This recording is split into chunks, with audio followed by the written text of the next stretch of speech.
Alright, I'm back. And what we're doing here, and I'm just blowing through everything real quick.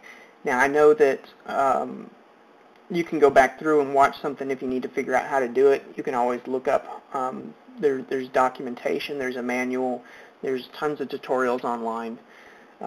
So here is what I'm going to do. I've got two layers, sketch layer, Brilliant's on the sketch layer. Outline layer is where I'm going to draw the shapes that comprise Brilliant. And I'm going to start with just his torso here. And it's the Bezier tool. You just click at a point where you want it, and it's connect the dots.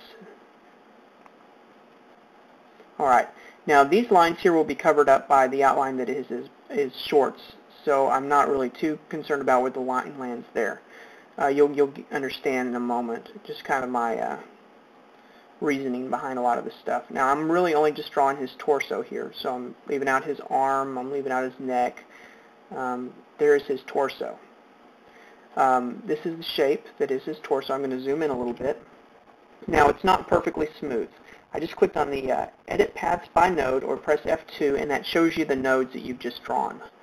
And you can reposition them a little bit if you want. You can select multiple nodes and drag them. You can even select multiple nodes, scale them, and rotate them if you wanted to. I won't cover that at this point. Alright, what I'm going to do is I want these nodes to be smoother and not so pointy. So I will do Control-A to select all nodes.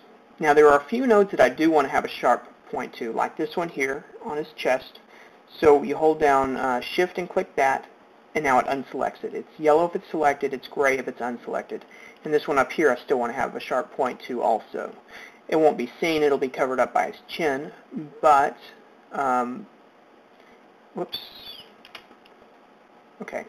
It won't be seen, it'll be covered up by his chin, but I don't want a curve there because that'll affect the way the lines look on either side. You'll get a feel for it as you go. Now there is a tool up here at the top, which actually I will use a fair amount. It's called Make Selected Nodes Symmetric. So when I click on that, boom, it smooths everything out. And basically it makes the nodes symmetric, and it gives them handles on each side so you can drag them around and such. Now I want this to come down just a little bit. This is too much definition for my taste, so I'll bring that down a little bit there.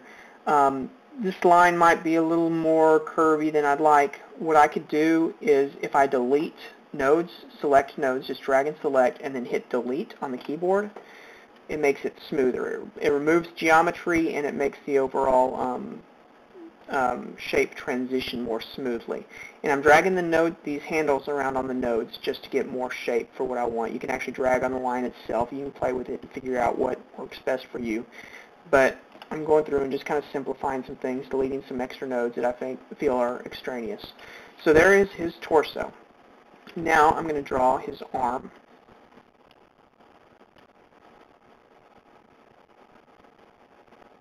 And it'll be just his upper arm and not his forearm.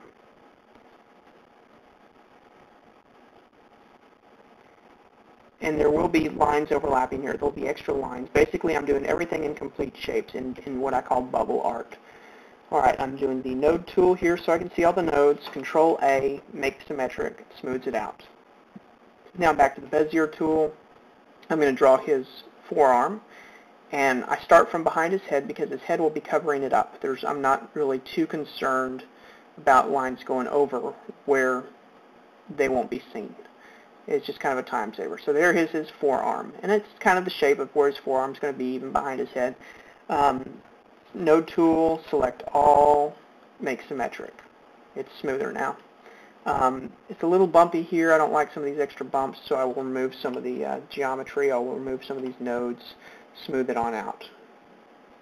It's okay to have a little bump on the elbow. It looks, that's the way the anatomy should be. Now, I want this, well, okay, I'll come back to that in just a moment. I'll go ahead and draw his neck. And I'll draw his neck where it'll be behind his head.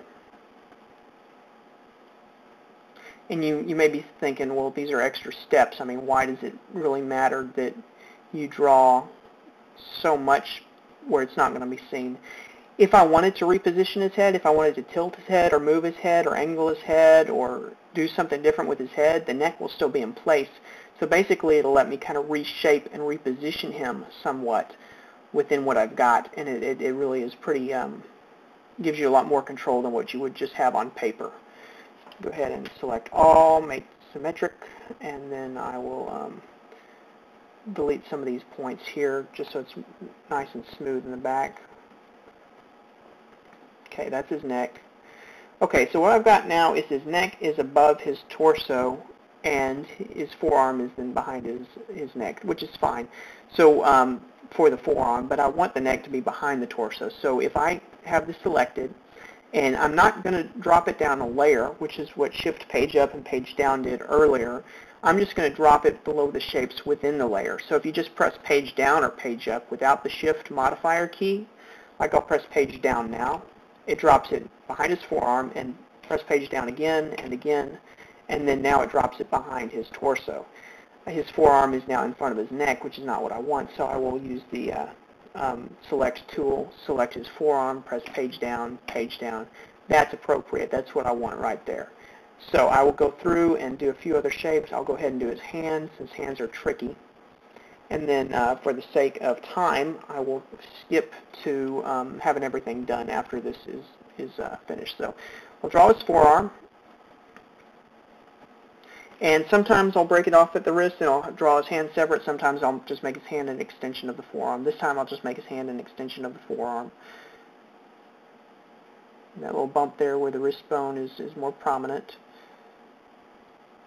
His elbow. Okay, there is his right forearm. I'm going to select all the nodes, make it symmetric. There's a little bit of a bump here because I made two nodes too close to each other, so I will just delete those. And I want that a little smoother, so I'll delete that. Okay, that looks pretty good. Maybe position that a little tighter, zoom in, scroll over to where his fingers are. Now he's a horse, so his fingernails are little tiny hooves. The way I draw the fingers is I will start where the knuckle starts instead of actually starting where the finger should start. The way I do that, it just seems a little more natural on positioning the finger, knowing where it goes. It's all preference. If you have a better way of doing it, then you're welcome to do it your way. So go ahead and draw out these fingers.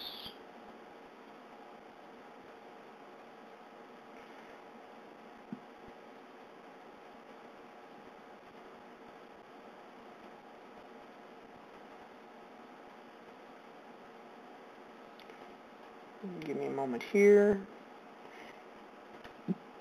You could also copy and paste a finger, like I could copy and paste this finger. One thing to be aware of though, Control-C, Control-V, is the pasted finger, for some reason, it puts it at the same opacity that the layer is, which is not the preferred behavior. So what you have up here is under your fill, stroke, stroke style, your fill and stroke panel. You'll have at the bottom of that, you'll have opacity. This is opacity for the shape that's selected. And then the opacity below that, the one down here, is the opacity for your layer. So we want to keep the layer opacity, but we want the shape opacity to be 100%. So the shapes are opaque to each other, but transparent to the layer, if that makes sense. Now this finger is a little long for here, so I'm going to grab a corner and scale it down. And then something to be aware of when you scale it down, you might have noticed the pixel width changes because you're actually making the shape smaller. Now the line length is smaller also. And so you can just go through and change that back to 3. You can also select everything and then change it all at once at the end if you have made changes, because sometimes it's hard to keep up with which ones you've scaled and which ones you haven't if you do that a fair amount. All right, now the thumb, and I will probably skip the little hoof nails for now. Okay, the thumb, I want that to be behind the hand, so I'll press Page Down, Page Down, Page Down, and there it is. It's behind the hand. I'll go ahead and smooth these out with my node tool and then my Make Selected Symmetric. Select all, Make Selected Symmetric, click on this, select all, Make Selected Symmetric, click Symmetric, and then click, and then Symmetric. And I might actually tighten the tip of the thumb a little bit. You can change that by grabbing the various handles and nodes, and you can actually grab on the line and change that too. So there's his hand. I'll probably tweak it because it's, it needs a little work, but I'll tweak that. I like to have a big picture for when everything's done, then I'll go through and tweak things also. So that is how you do what I call bubble art. I'm going to go through now and fill in the rest of the shapes in bubble art. I like this because, like, for example, you select his hand, his arm, you can reposition the whole arm without having to, just a little bit, change proportions up. Like if you think he should be leaned out further or in closer, then you can change that, and it's easy enough to change it. You can also grab whole regions, but I'll show you more when I get that, when I get the rest of the bubble art in, and then I'll show you how to erase the lines and then fill in the details. So until the next segment, then that's where we're at. Thanks for watching.